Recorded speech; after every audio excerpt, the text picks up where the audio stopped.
Airport में जाते Adani tax, port में जाओगे अदानी टैक्स, मोबाइल फोन चलाओगे अंबानी टैक्स, सड़क पे चलोगे अदानी टैक्स, अनाज में अदानी टैक्स, सेना हथियार का प्रयोग करेगी अदानी टैक्स, कारतूस अदानी टैक्स, अग्निवीर अदानी टैक्स। लखनऊ का एयरपोर्ट चाहिए ले लो, मुंबई का एयरपोर्ट चाहिए, अच्छा वो किसी और के हाथ में, चलो सीबीआई केस लगाओ, ईडी केस लगाओ, परे करो उसको, अदानी को दो। ये make in India, make in India, make in India बात करते रहते हैं, डिफेंस इंडस्ट्री की बात करते हैं। सारे के सारे कॉन्ट्रैक्ट्स अदानी जैसे लोगों को जा रहे हैं। बाहर इजराइल की कंपनी हथियार बनाती है, लेबल अदानी का लग जाता है। इजराइल की कंपनी ड्रोन बनाती है, लेबल अदानी का लग जाता है, और कहते मेक इन इंडिया हो गया। कैसे मेक इन इंडिया हो गया? इजरायली हथियार है, मेक बाय अदानी हो गया है, मेड इन इंडिया नहीं हुआ है। अभी आपने पता नहीं अन्नपूर्णा रेस्टोरेंट वाली कहानी सुनी या नहीं? वो फाइनेंस मिनिस्टर के सामने खड़ा होता है, कहता है मैडम बड़ी मुसीबत है, मैं अगर बन बेचूं एक जीएसटी लगती है, अगर उसमें क्रीम डाल दूं दूसरी जीएसटी लगती है, अगर बन और क्रीम अलग बेच दूं तो तीसरी जीएसटी लगती है, मैं क्या करूं? और यही हालत सबके साथ है। Leader of opposition in Lok Sabha, Rahul Gandhi, on Wednesday questioned the centre's Make in India project and alleged that GST and demonetization were used as weapons to clear roads for business tycoons like Adani and Ambani. Addressing an election rally in support of Congress National Conference Alliance candidates from 11 assembly segments of Jammu district, Gandhi accused the BJP of using central agencies like the ED, CBI and income tax to browbeat opponents. भाइयों और बहनों, प्यारे कार्यकर्ताओं, आप सबका यहां बहुत बहुत स्वागत, नमस्कार। कैसे हैं आप लोग? मूड कैसा है आपका? मूड बढ़िया है?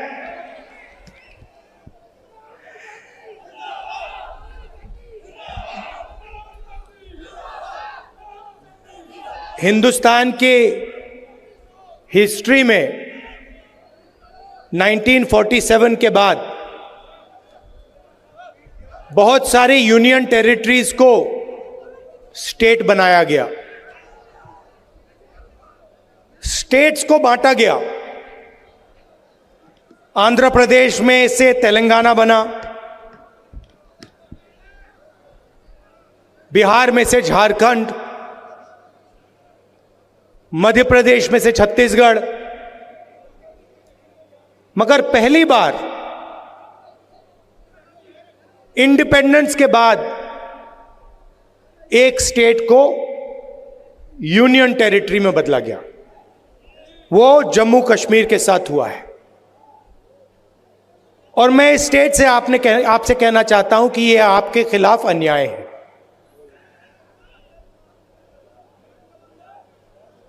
आपका लोकतांत्रिक हक आपसे छीन लिया गया है, और आज जम्मू कश्मीर के लोग नहीं चलाते हैं। आज जम्मू कश्मीर को दूसरे स्टेट के लोग चलाते हैं। हमने सोचा था कि चुनाव से पहले आपको स्टेटहुड वापस मिल जाएगा, और सही तरीका वही था। सही तरीका था कि पहले स्टेटहुड दो और उसके बाद चुनाव कराओ। अब ठीक है, पहले चुनाव करा दिया, मगर हम चाहते हैं कि जल्दी से जल्दी आपका जो लोकतांत्रिक हक है, जम्मू कश्मीर का जो स्टेटहुड है, वो आपको वापस मिले।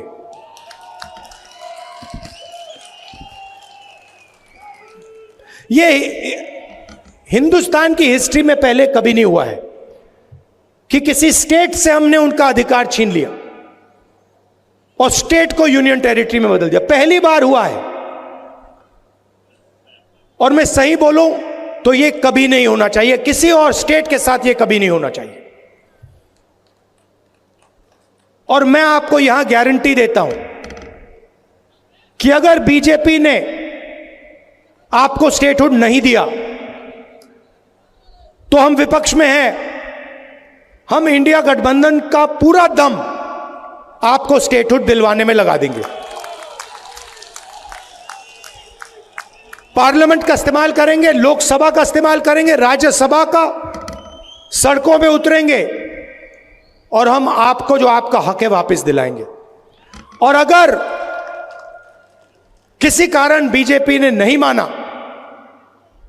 तो फिर हम पहला काम, जैसे ही इंडिया गठबंधन की सरकार बनेगी, जो बनने जा रही है, पहला काम हम जम्मू और कश्मीर के लोगों को स्टेटहुड देने का करेंगे, क्योंकि यह आपका हक है, यह आपका फ्यूचर है। इसके बिना आप आगे बढ़ ही नहीं सकते। जम्मू कश्मीर का आप सपना देख ही नहीं सकते हो। जम्मू हब है। कश्मीर को, कश्मीर के बिजनेसेस को, कश्मीर के प्रोडक्शन को बाकी हिंदुस्तान से जोड़ता है। सेंट्रल हब है ये। और इस हब का जो काम था उसको इन लोगों ने खत्म कर दिया है। इसका जो रोल था उसको इन लोगों ने खत्म कर दिया है। जम्मू के जो छोटे बिजनेसेस थे, मीडियम साइज बिजनेसेस थे, एंटरप्रेन्योर्स थे, इनकी रीढ़ की हड्डी बीजेपी की सरकार ने और यहां के लेफ्टिनेंट गवर्नर ने तोड़ दी है। नतीजा यह है कि जम्मू कश्मीर के लोगों को, युवाओं को रोजगार नहीं मिल सकता है। आप कुछ भी कर लो, जब तक जम्मू कश्मीर के स्मॉल और मीडियम बिजनेसेस अपने पैरों पर नहीं खड़े होंगे, तब तक इस प्रदेश में, इस यूनियन टेरिटरी में रोजगार नहीं मिल सकता।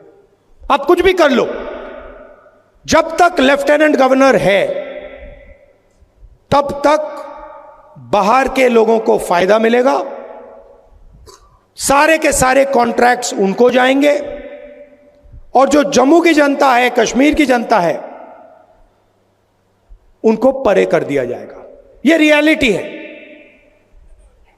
और एक कारण भी है कि आपसे स्टेटहुड छीना गया,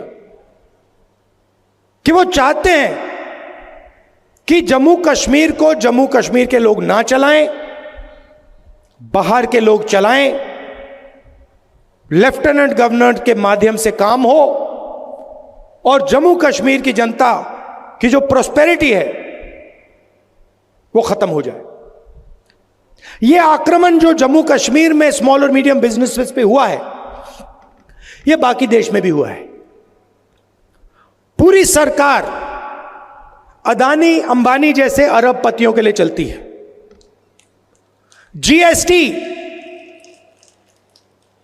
जीएसटी एक हथियार है।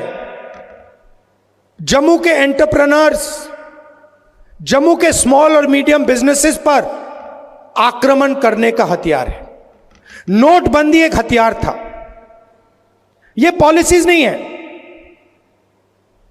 ये हथियार हैं, और इनका लक्ष्य रास्ता साफ करने का है। किसके लिए? अदानी और अंबानी जैसे अरबपतियों के लिए। नोटबंदी और जीएसटी ने, गलत जीएसटी ने हिंदुस्तान में लाखों स्मॉल और मीडियम बिजनेसेस खत्म कर दिए। अभी मेरा प्रोग्राम था, कुछ मिनट पहले मेरा प्रोग्राम था, एक लड़की आती है, कहती है, राहुल जी मेरा सपना था, मैं छोटा बिजनेस चालू करना चाहती थी। गवर्नमेंट ने कहा कि ग्रांट मिलेगा। मैंने पूरी प्रिपरेशन कर दी। एरोमेटिक्स का मेरा बिजनेस था, मैंने पूरी तैयारी कर दी। मुझे कहा कि पैसा मिलेगा, पैसा नहीं आया। मेरी मां की डेथ हो गई, मेरे पिता ने मेरी मदद की, मगर मेरा बिजनेस खत्म हो गया। आज मैं छोटा बिजनेस नहीं चलाना चाहती हूं, क्योंकि मैं जानती हूं कि जम्मू कश्मीर में छोटा बिजनेस नहीं चलाया जा सकता है। मगर यही आपकी रीढ़ की हड्डी है, यही आपकी स्ट्रेंथ है, इसी में आपका रोजगार है, इसी में आपका भविष्य है। और आप किसी भी युवा से पूछ लो, वही जवाब मिलेगा। वो लड़की अब कह रही है कि मैं एडमिनिस्ट्रेशन में जाना चाहती हूं, मैं आईआईटी में जाना चाहती हूं। आईआईटी में कितने लोग जाएंगे? एडमिनिस्ट्रेशन में कितने लोग जाएंगे? 1% जाएंगे, 2% जाएंगे, 3% जाएंगे, 5% जाएंगे। 95% का क्या होगा? जहां भी देखो वहां आपको अदानी अंबानी दिखेगा। पहले आपका रोल था, कश्मीर के सेब यहां से निकलते थे, आप बाकी हिंदुस्तान में भेजते थे। आज पूरी की पूरी सेब की इंडस्ट्री अदानी के हाथ में है। हिमाचल का सेब अदानी के हाथ में, जम्मू कश्मीर का सेब अदानी के हाथ में। और यही हर इंडस्ट्री में यही हो रहा है। एयरपोर्ट में जाते अडानी टैक्स, पोर्ट में जाओगे अदानी टैक्स, मोबाइल फोन चलाओगे अंबानी टैक्स, सड़क पे चलोगे अदानी टैक्स, अनाज में अदानी टैक्स। सेना हथियार का प्रयोग करेगी, अदानी टैक्स, कारतूस अदानी टैक्स, अग्निवीर अदानी टैक्स। ये कब तक चलेगा? 16 लाख करोड़ रुपए कर्जा माफ किया है अदानी अंबानी जैसे 25 लोगों का, नरेंद्र मोदी। आप शेम कह रहे हो, मगर मैं आपसे पूछना चाहता हूं, जम्मू के छोटे बिजनेस वालों का, जम्मू के किसानों का कितना टैक्स माफ हुआ है? जो आपके युवा 18-19 घंटे पढ़ाई करते हैं, सपना देखते हैं, एजुकेशन के लिए लोन लेते हैं, उनका कितना टैक्स माफ, उनका कितना माफ हुआ है पैसा? उनके कितने बैंक लोन माफ हुए हैं? कोई बीमार होता है, अस्पतालों में लाखों रुपए लग जाते हैं, उनका कितना कर्ज माफ हुआ है? 0।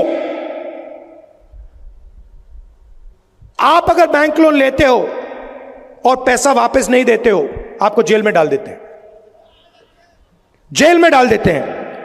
और अंबानी अदानी जैसे लोग बैंक लोन लेते हैं, पैसा वापस नहीं देते हैं, कहते हैं चलो और पैसा ले लो। कितना चाहिए? 1,000 करोड़, 2,000 करोड़, 50,000 करोड़, 1 लाख करोड़, जितना चाहिए ले लो, जो करना है करो, जो इंडस्ट्री खरीदनी है खरीदो। लखनऊ का एयरपोर्ट चाहिए ले लो, मुंबई का एयरपोर्ट चाहिए, अच्छा वो किसी और के हाथ में, चलो सीबीआई केस लगाओ, ईडी केस लगाओ, परे करो उसको, अदानी को दो। ये make in India, make in India, make in India बात करते रहते हैं, डिफेंस इंडस्ट्री की बात करते हैं। सारे के सारे कॉन्ट्रैक्ट्स अदानी जैसे लोगों को जा रहे हैं। बाहर इजराइल की कंपनी हथियार बनाती है, लेबल अदानी का लग जाता है। इजराइल की कंपनी ड्रोन बनाती है, लेबल अदानी का लग जाता है, और कहते हैं मेक इन इंडिया हो गया। कैसे मेक इन इंडिया हो गया? इजरायली हथियार है, मेक बाय अदानी हो गया है, मेड इन इंडिया नहीं हुआ है।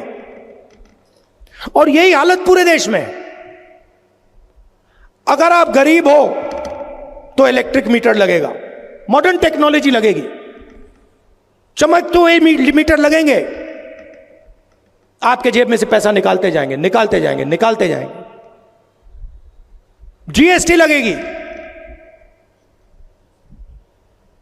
अभी आपने पता नहीं अन्नपूर्णा रेस्टोरेंट वाली कहानी सुनी या नहीं? वो फाइनेंस मिनिस्टर के सामने खड़ा होता है, कहता है मैडम बड़ी मुसीबत है, मैं अगर बन बेचूं, एक जीएसटी लगती है। अगर उसमें क्रीम डाल दूं, दूसरी जीएसटी लगती है। अगर बन और क्रीम अलग बेच दूं तो तीसरी जीएसटी लगती है। मैं क्या करूं? और यही हालत सबके साथ है। ऐसी कॉम्प्लिकेटेड जीएसटी बना दी है, क्यों? एक्सटॉर्शन करने के लिए। गलती करो, ईडी वाले, सीबीआई वाले, इनकम टैक्स वाले आ जाएंगे, जीएसटी वाले आ जाएंगे, पैसा लेंगे, चले जाएंगे। यही सिस्टम चल रहा है। तो यह चुनाव आपको अधिकार देने का चुनाव है, और शुरुआत स्टेटहुड है। उसके बाद सरकार आएगी, जम्मू कश्मीर के जो स्मॉल और मीडियम बिजनेसेस हैं, जो लोकल इंडस्ट्री है, उनकी रक्षा करने वाली सरकार होगी। बैंक के दरवाजे आपके लिए खुलेंगे, आपको सपोर्ट मिलेगी, आपको टेक्नोलॉजी मिलेगी। उनकी जगह है, अंबानी की जगह है, अदानी की जगह है, मगर आपकी भी जगह है। यह नहीं होगा कि भैया उनको सब कुछ दे दिया और जम्मू कश्मीर के लोग देखते रह गए। पीओके से रेफ्यूजीज आए, उनसे मनमोहन सिंह जी ने वायदा किया था, वो वायदा पूरा किया जाएगा। सॉरी, कश्मीरी पंडित से जो मनमोहन सिंह जी ने वायदा किया था, वो वायदा पूरा किया जाएगा। और जो हमारे रेफ्यूजीज हैं, जो पाकिस्तान ऑक्यूपाइड जेएनके से आए हैं, 2014 में जो उनको वायदा किया गया था फाइनेंशियल पैकेज का, वो भी हम पूरा करके दिखाएंगे। ये जो स्मार्ट मीटर्स लगा रखे हैं, ये जो नरेंद्र मोदी जी की टेक्नोलॉजी है, इसको हम यहां से हटा देंगे, ये हमें नहीं चाहिए। और जो पंजाबी है, इसको हम ऑफिशियल लैंग्वेज बना देंगे। मगर मेन बात मैं आपसे कहना चाहता हूं कि देखिए, एक तरफ हिंदुस्तान के प्रधानमंत्री हैं, उनका डायरेक्ट कनेक्शन ऊपर है, वो भगवान से बात करते हैं। सुबह उठते हैं, वो कहते हैं कि भैया मैं नॉन बायोलॉजिकल हूं, आप लोग बायोलॉजिकल हो, नरेंद्र मोदी नॉन बायोलॉजिकल है, वो इंसान नहीं है, वो डायरेक्ट भगवान से कनेक्शन लेता है। सुबह भगवान उनसे कहते हैं क्या करना है, वो करते हैं। हम इंसान हैं, हम आप जैसे हैं, हम आपकी बात सुनना चाहते हैं, समझना चाहते हैं, और ये दिल का रिश्ता है। मैं लोकसभा में हूं, ऑपोजिशन लीडर हूं, जहां भी आपको मेरी जरूरत हो, जहां भी जरूरत हो, रेफ्यूजीज के मामले में हो, स्टेटहुड के मामले में हो, स्मॉल मीडियम बिजनेस के मामले में हो, जहां भी आप मुझे ऑर्डर करोगे, जो भी आपका हुक्म होगा, मैं आपके लिए वहां कर दूंगा। और जब भी आप चाहोगे कि भैया राहुल जम्मू आओ, हमारी बात सुनो, हमारी मदद करो, मैं आपको आपके सामने दिखूंगा। आपको स्टेटहुड देने की जरूरत है, यह मैं आपको गारंटी कर रहा हूं। आज नहीं तो कल इंडिया गठबंधन आपको स्टेटहुड दे देगा। आप सबका दिल से मैं धन्यवाद करना चाहता हूं। नमस्कार, जय हिंद।